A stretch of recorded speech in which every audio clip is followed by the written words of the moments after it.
하나님 말씀 요한복음 7장입니다. 요한복음 7장 우리 45절 말씀부터 우리 52절까지 말씀 보겠습니다. 우리 45절부터 52절까지 한 절씩 교독하시고 우리 52절은 함께 읽겠습니다. 아랫사람들이 대제사장들과 바리새인들에게 오니 그들이 묻되 어찌하여 잡아오지 아니하였느냐. 아랫사람들이 대답하되 그 사람이 말하는 것처럼 말한 사람은 이때까지 없었나이다 하니 바리새인들이 대답하되 너희도 미혹되었느냐. 당국자들이나 바리새인 중에 그를 믿는 자가 있느냐. 율법을 알지 못하는 이 무리는 저주를 받은 자로다. 그 중에 한 사람 곧 전에 예수께 왔던 니고데모가 그들에게 말하되 우리의 율법은 사람의 말을 듣고 그 행한 것을 알기 전에 심판하느냐. 그들이 대답하여 이르되 너도 갈릴리에서 왔느냐. 찾아보라. 갈릴리에서는 선지자가 나지 못하느니라 하였더라. 아멘. 오늘은 요한복음 38번째 시간입니다. 유대 지도자들이 예수님을 체포하려고 했지만 예수님을 체포하는 일에 이제 실패한 그런 내용이 담겨져 있습니다.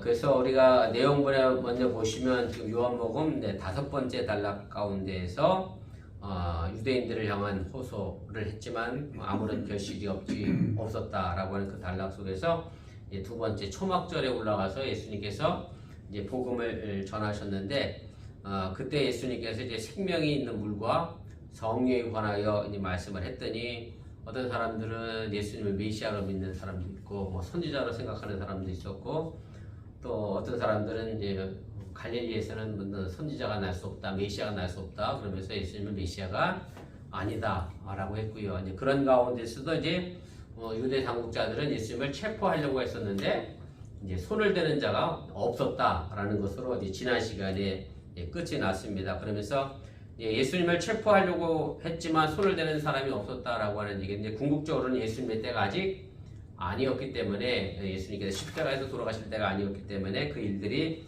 미루어졌다라는 말씀을 지난 시간에 했습니다. 그래서 우리 본문계열을 좀 보시면 본문계 2번, 3번이 지난 시간에 했던 내용을 이제 정리한 건데요.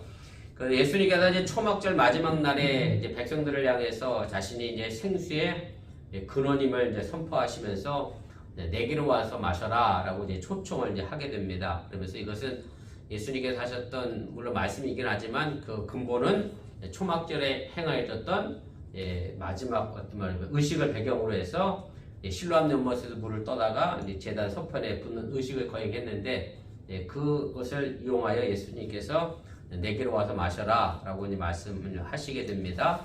2페이지 제일 위로 가면 그래서 예수님의 이런 선포와 이제 초청에 대해서 이제 무리들의 반응이 이제 크게 둘로 나눠지게 되지요. 그래서 한 무리들은 예수님을 이제 신명기 18장 15절에 예언된 모세가 예언했던 그 선지자다 또는 뭐 직접적으로 그리스도다 메시아다라고 한 사람이 있었는가 하면 또 어떤 사람은 예수님께서 갈릴리 출신이기 때문에 메시아는 갈릴리에서 나지 않고 다윗의 자손 베들레헴에서 난다. 그래서 예수님이 이제 메시아가 아니다라고 이렇게 쟁론을 하게 됩니다. 그런 중에 예수님을 잡고자 하는 사람들이 있었는데 유대 당국자들입니다. 그런데 그 유대 당국자들이 직접 예수님을 이제 체포하러 온 게 아니라 오늘 본문에 45절에 나와 있는 것처럼 누구를 보내죠? 그 밑에 있는 아랫사람들을 보내서 예수님을 잡아오라, 이제 체포하라 이렇게 파견을 했는데 그런데 아랫사람들이 예수님을 체포한 게 아니라 가서 들어봤더니 선지자가 아니고 메시아가 아니고는 이런 말을 할 수 없더라. 그래서 우리가 그 사람을 잡지 못했다라고 하면서 예수님의 권위 있는 말씀에 감화를 받았기에 예수님을 이제 체포하지를 못하게 됩니다. 결국 이 일로 인하여 예수님께 대한 유대 당국자들의 체포 시도는 이제 실패로 돌아갔고요. 그러면서 이제 유대 당국자들과 이 바리새인들 사이 속에서 이제 서로 이제 내분이 일어나게 됩니다. 이제 산헤드린 공의라고 해서 유대 종교 지도자들의 최고 의결 기관이죠. 거기서 이제 어떤 문제가 발생이 되냐면, 야, 그럼 유대 당국자들 안에 너희들 가운데 혹은 바리새인들 안에도 예수를 믿는 사람이 있느냐? 예수를 믿는 사람은 율법을 모르는 사람이기 때문에 저주를 받을 사람이다. 이렇게 쉽게 말하면 악담을 했더니 그 뒤에 여러분들이 아시는 것처럼 요한복음 3장에서 나왔던 니고데모가 이제 그때 등장해서 이제 당국자 중에 한 사람이죠. 니고데모도 예수님을 그렇게 뭘까요? 비판적인 태도로 이야기하지 않습니다. 우리 율법에는 그래도 만약에 죄를 졌다고 하면 그 죄 있는 사람의 말을 변호할 수 있는 기회를 주고 정지하는 게 맞는데 그런 기회도 주지 않고 정지해서는 안 된다. 예수님께 이제 호의적인 반응을 보였더니 그랬더니 이제 그 유대 당국자들이 니고데모에게 너도 그 사람을 믿느냐? 갈릴리에서는 선지자가 나지 않는데 너도 한번 성경을 찾아봐라. 갈릴리에는 선지자가 나지 않았다라고 하면서 이제 니고데모가 가지고 있었던 성경 지식까지도 이제 폄하하는 물론 갈릴리 지역도 폄하했습니다만은 그런 내용이 오늘 읽은 본문 말씀의 이제 전체적인 그런 맥락입니다. 본문 주석 우리 차례대로 보면서 좀 더 내용을 자세하게 좀 알아보도록 그렇게 하겠습니다. 그래서 아랫 사람들은 이제 예수님을 체포하지 못한 이유가 오늘 45절, 46절 말씀에 이제 기록이 되어져 있는데요. 제가 다시 한번 읽어볼게요. 아랫 사람들이 대제사장들과 바리새인들에게로 오니 그들이 묻되 어찌하여 잡아오지 아니하였느냐. 아랫 사람들이 대답하되 그 사람이 말하는 것처럼 말한 사람은 이때까지 없었나이다 하니 이렇게 이야기합니다.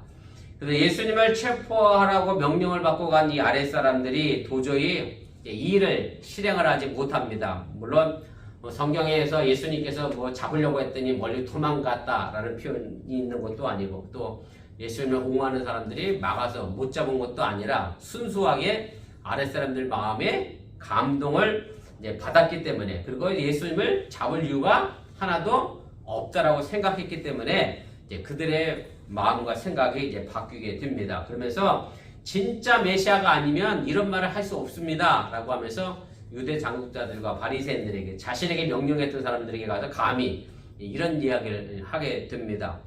이렇게 하나님은 아랫 사람들의 마음을 감동시킴으로 해서 예수님의 영광의 때 십자가 때를 늦추시게 되고 아랫 사람들은 이 예수님을 체포하지 못하게 됩니다. 자, 아랫 사람들이 이렇게 이제 마음이 바뀐 것을 보고 이제 바리새인들이 걱정한 것이 있습니다. 오늘 47절 말씀부터 이제 49절 말씀인데 제가 읽겠습니다. 바리새인들의 대답하되 너희도 미혹되었느냐? 당국자들이나 바리새인 중에 그를 믿는 자가 있느냐? 율법을 알지 못하는 이 무리는 저주를 받은 자로다. 이렇게 이야기합니다. 그러면서 체포하지 않고 왔더니 너희도 그 사람의 말에 미혹돼서 빠져들었느냐? 라고 이제 이야기를 하게 됩니다. 근데 사실은 이제 아랫 사람들은 유대 당국자들과 바리새인들이 보낸 사람들이기 때문에 로마의 군사들은 아닙니다. 제가 그 위에 썼습니다. 아랫 사람들하고 가로치고 제가 성전 경비대원 이렇게 씁니다만은 어쨌든 성전을 지켰던 사람들이니까 누구였느냐면 유대인들이었을 것이고 또 유대인 가운데서도 이제 아무래도 레위 족속 가운데 있는 사람들이 그 성전을 경비하는 아랫 사람들이었을 것이다 라고 하는 얘기입니다. 그래서 사실은 이 레위인들이 예수님을 잡으러 갔다가 예수님께 오히려 감화되는 그런 사건이 일어나게 됐는데 뭐 그런 경우가 역사 속에서 보면 이제 종종 나타납니다. 이제 기독교의 허구성을 밝혀내겠다라고 작정하면서 기독교를 연구하는 사람이 이제 기독교로 개종하는 그런 사건 가운데 하나가 대표적인 것이 여러분들이 아시는 것처럼 배너를 썼던 루 윌리스라고 하는 사람이 이제 완전히 변화되어져서 정말 예수님을 증거하는 그런 사람으로 이제 나타나게 됩니다. 그래서 사실은 예수님에게는 그런 능력이 있고요. 바로 예수의 말씀 속에 우리의 삶에 변화가 되는 믿음의 역사를 우리가 만들어 가야지 그냥 예수님 말씀 따로 나 따로 이렇게 되어서는 우리의 신앙에는 아무런 능력과 힘이 생기지 않는다는 것을 다시 한번 염두에 두시면 좋겠습니다. 우리 3패대 제일 위로 가겠습니다. 그래서 바리새인들이 이런 우려에도 불구하고 이제 아랫 사람들이 예수님께 이제 감동을 받게 됐지요. 예수님 말씀에 이제 빠져들게 됐다라고 하는 얘기고 예수님을 도저히 체포할 수 없었는데 바로 이것이 예수님의 말씀의 이제 권능이라고 하는 얘기고 뭐 제가 그 4번에 뭐 음식에 관한 이야기를 했습니다만은 뭐 사실은 식당이 화려하고 뭐 음식을 아름답게 예쁘게 꾸며놔도 사실은 맛이 없으면 아무 의미가 없지요. 뭐 설령 보기에 근사하지 못하다 할지라도 맛이 사실은 음식을 증명해내는 것처럼 사실은 우리 하나님의 말씀도 마찬가지입니다. 진리의 권능을 증명해내기 위해서 가장 좋은 것은 바로 그 진리를 가르치고 전하고 그냥 선포하는 것이고 그리고 그 진리 자체가 또 하나님의 말씀 자체가 알아서 역사하게 된다는 것을 여러분들이 또한 잊지 마시기를 바랍니다. 히브리서 기자가 얘기했던 것처럼 하나님의 말씀은 좌우의 날성것 같아서 우리의 심령을 쪼개고도 남을 만한 그런 능력의 말씀이라는 것 다시 한번 기억하시기를 바랍니다. 5번입니다. 그래서 아랫사람들은 사실은 예수님의 말씀을 열심히 경청하고 들으려고 했던 사람들은 아닙니다. 일종의 구경꾼이죠. 왜냐하면 예수님을 잡으러 갔던 사람들이라 구경꾼이라기보다 어떻게 보면 예수님과 반대됐던 사람들입니다. 제가 지난주에 어떤 이렇게 유튜브를 보다가 북한 속담에 이런 게 있대요. 이게 참 재밌는 말인 것 같아요. 자는 사람을 깨우기는 쉬운데 자는 척 하는 사람 깨우기는 진짜 어렵대요. 왜냐하면 자는 사람 깨우는 거는 깨우면 벌떡 일어나는데 자는 척 하는 사람은 일부러 안 일어나려고 하니까 깨우기가 더 어렵다는 거죠. 그래서 사실은 이 아랫사람들은 사실은 예수님을 잡으러 갔던 사람들이기 때문에 예수의 말씀을 잘 들으려고 갔던 사람이면 변화될 수 있다라고 생각할 수 있지만 오히려 그 반대된 사람들이 이제 변화됐기 때문에 우리가 이 부분에서 우리가 좀 깊이 좀 생각해 봐야 하고 결국 예수의 말씀을 뭐랄까요? 일단 듣기만 하면 로마서에 있는 표현처럼 말씀을 들으면 거기서 뭐가 생겨나게 되죠? 믿음이 생겨나게 되는 것처럼 우리가 이 말씀 듣는 일에 정말로 게을리하지 말고 열심과 또 최선을 다해 한다는 사실 또한 여러분들이 기억하시기를 바랍니다.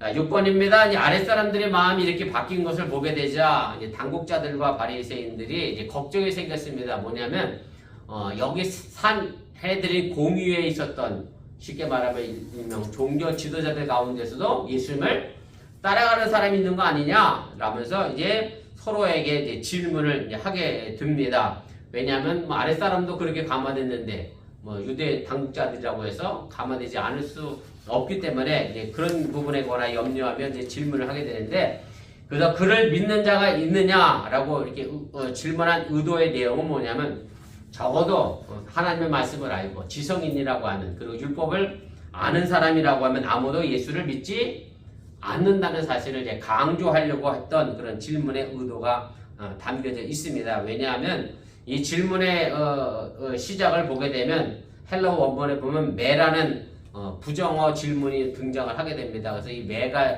의도하는 것은 뭐냐면 이렇게죠. 그를 믿는 자가 있느냐라고 묻는 것은 어떤 것을 요구하는 답변이냐면 그를 믿는 사람이 없다를 요구하는 답변이기 때문에 유대 당국자들은 그런 사람이 절대 있을 수 없다라는 것을 이제 이야기를 하게 됩니다. 이렇게 이야기해놓고도 이제 초조한 마음에 이 유대 당국자들이 저주의 말을 하게 됩니다. 그것이 이제 49절에 나와 있는 얘기인데 예수님의 말씀에 호감을 보이는 많은 무리들은 율법을 모르는 사람으로서 저주를 이제 받을 사람이다라고 아주 그렇게 단정을 짓게 됩니다.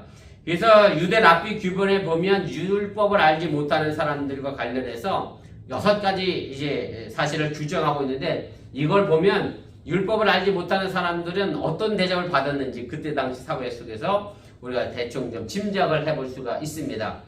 제가 9번에 6가지를 달아드렸는데 보세요.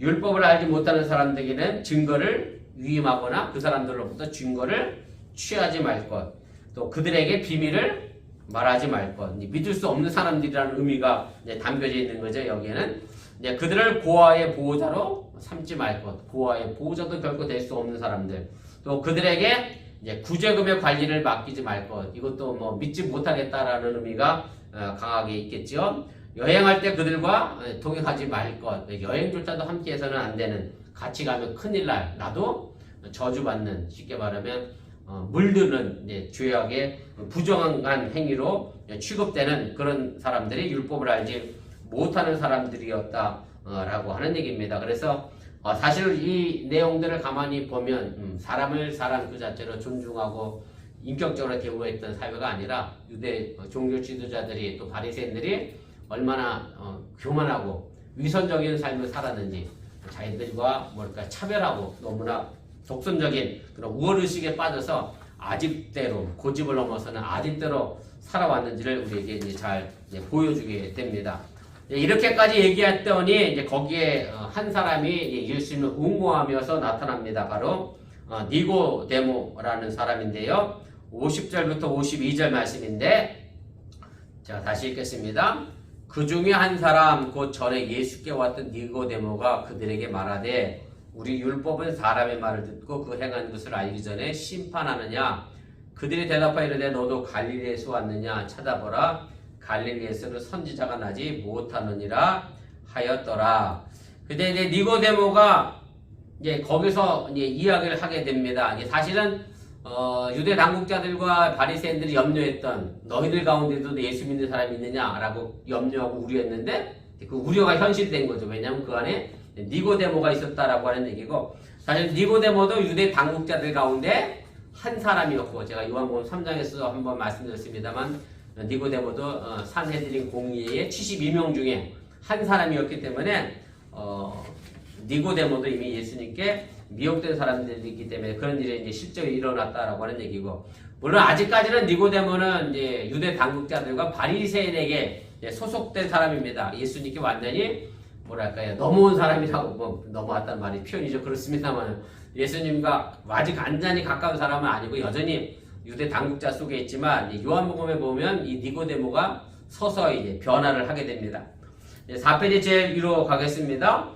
그래서 니고데모가 제일 먼저 등장하는 게 요한복음 이제 3장이죠. 밤에 본래 예수님께 찾아와서 예수님과 대화하면서 이제 거듭남에 관하여 중생에 관한 이야기할 때 이해하지 못했지요. 내가 어떻게 어머니 뱃속에 다시 들어갔다 태어나겠습니까? 라고 질문하면서, 그리고 나서 그 이후에 니고데모가 어떻게 됐다라고 전혀 반응이 나오지 않습니다. 그런데 4장에 보면 이제 사마리아 여인과 그 다음에 그 사마리아 동네 사람들이 예수를 만나고 나서 예수님을 영접하고 동네에 들어와서 말씀 듣고 환호하고 적극적인 반응을 보였던 것과는 전혀 다르게 상반되게 니고데모는 어찌 보면 전혀 반응을 보이지 않았고요.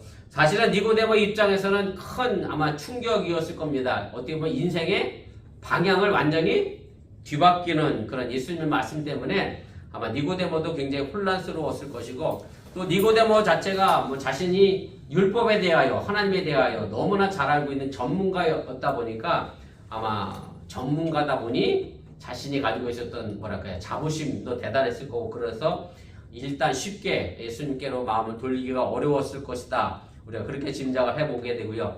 그러나 이런 사람들이 한번 방향을 바꾸게 되면 누구보다 더 열심히 전진하는 사람이 전문가들인 것을 우리가 알게 됩니다. 요랬던 니고데모가 오늘 7장 본문에서는 조금 더 다른 모습을 보이게 되죠. 보니까 예수님에 대하여 편을 들잖아요. 너희는 죄인이 신문도 받지 않고 재판도 받지 않고 정죄하는 것은 옳지 않다라고 하면서 바리새인들과 유대 당국자들 말에 적극적으로 동조하지 않고 오히려 궁지에 몰린 예수님을 편을 들게 됩니다. 그래서 어쨌든 예수님께 대하여 조금 더 호의적인 방향으로 태도가 바뀌었고요. 그 다음에 요한복음 거의 끝부분에 가면 19장에 다시 한번 니고데모가 등장을 합니다. 제가 각주 5번에 달아드렸는데 보시면 요한복음 19장 39절인데, 일찍이 예수께 밤에 찾아왔던 니고데모도 몰약과 침량 섞은 것을 100리터라쯤 가지고 온지라. 그래서 예수님께서 이미 반덕대로 십자가에서 천형된 이후에 니고데모가 예수님의 시체를 위해서 몰약과 침향 섞은 향품을 가지고 무덤을 찾아왔다라고 하는 얘기고, 아마 니고데모 입장에서는 이건 굉장한 위험한 일일 수밖에 없습니다. 왜냐하면 산헤드린 공의회의 아주 중요한 인물이었던 사람이 예수님께로 갔으니 말 그대로 뭐랄까 축출될 수밖에 없는 배신자라고 낙인 찍힐 수밖에 없는 그런 상황 속에서 니고데모가 완전히 예수님의 이게 뭔가 돌아서게 된 것을 우리가 이것을 통하여 우리가 좀 알게 됩니다. 자, 이제 바리새인들이 이제 니고데모의 이런 말을 듣고서 이제 당황하면서 이제 화를 냅니다. 어떻게 화를 내느냐면, 갈릴리 출신도 아니면서, 니고데모가 갈릴리 출신도 아닌데 왜 갈릴리 사람들을 두둔하느냐라고 하면서 갈릴리라는 동네, 시골 동네니까 다시 한번 촌놈이라고 이제 폄하를 하면서 이런 얘기를 합니다. 갈릴리 출신 중에 메시아는 고사하고 누구도 나올 수 없다.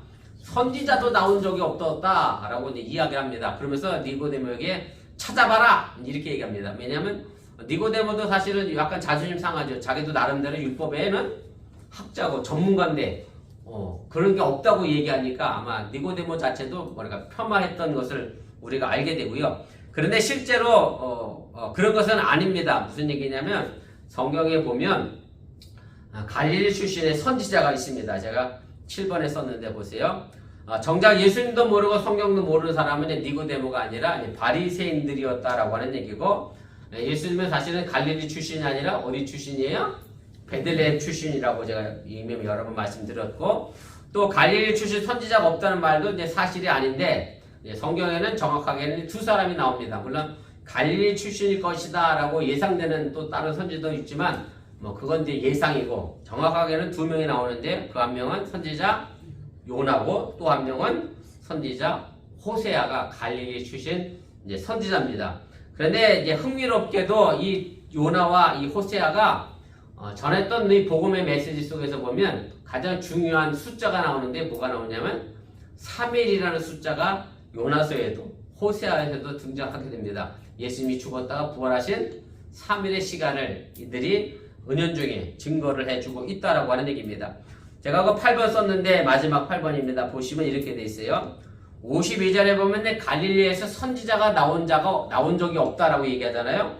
선지자가 나오다라고 할 때 이 동사가 뭐냐면 헬라어로 에게이로라고 하는 단어를 사용하는데, 사실은 에게이로라는 단어는 마테마가 누가복음에 보면 주로 다 어디에 써 있느냐면 예수님이 부활하셨다 할 때 단어가 다 에게이로입니다.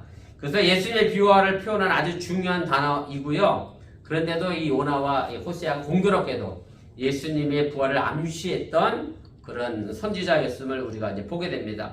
제가 각종 6번과 7번 달아드렸는데, 보시면 6번에는 요나는 밤낮 3일을 물고기 뱃속에 있다가 다시 나왔죠. 그래서 그것도 예수님의 부활과 연결이 되어져 있고, 호세아서 6장 2절 말씀에 보면 여호와께서 이틀 후에 우리를 살리시며 셋째 날에 우리를 똑같이 에게이로 일으키시리니 우리가 그 앞에서 살리라, 이렇게 말씀을 해주고 있습니다.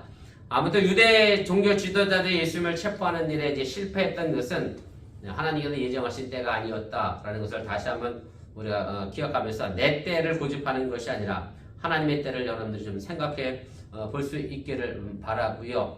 오늘 예수님께서 보여주셨던 이 권능의 말씀을 가지고 여러분들도 이 땅에서 그 권능 갖고 주님의 말씀 갖고 능력자로 살아갈 수 있기를 주님의 이름으로 간절히 축원을 드립니다. 아멘.